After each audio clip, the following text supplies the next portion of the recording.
Kaixo eta ongi etorri jakindunera. Gaur, zati honen azalera kalkulatuko dugu.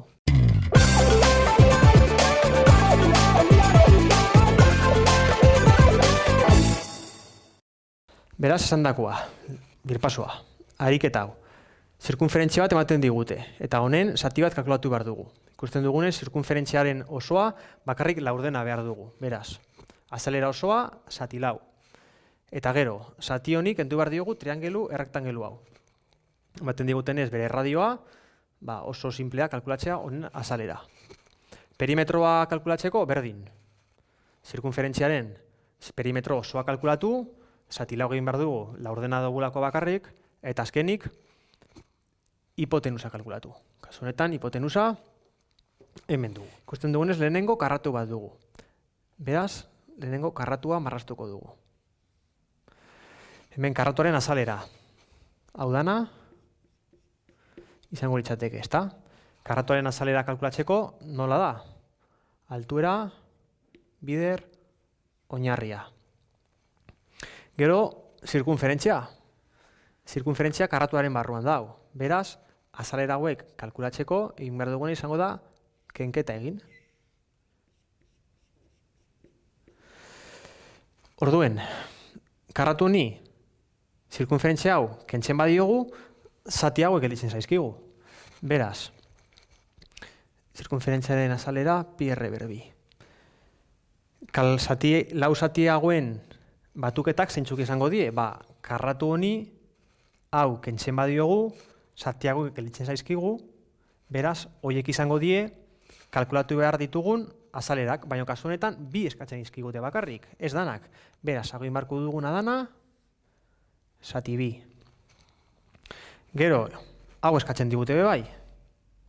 Beraz, hau kalkulatzeko nola egingo genuke?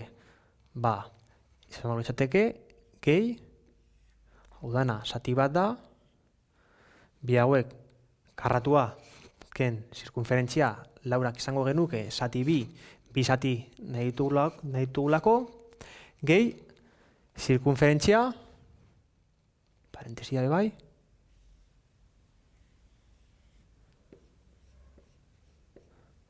ken, zati hau, errektangelu hau, beste ariketa baten ikusi dugun moduan.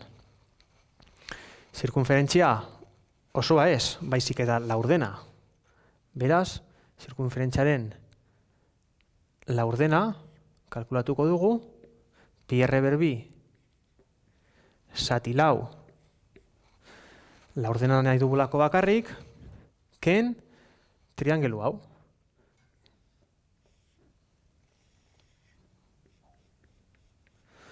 Modu honetan, izango dugun azalera, hau izango da. Triangeluaren azalera zein da? Altuera, bider, oinarria, zati bi. Hau kalkulatzeko nola hasi geike? Pentsatu behar dugu, lehendabizi, zirkunferentzia bat oso bat daukogula. Hau izango litzateke adibidez, 4 zentimetrokoa.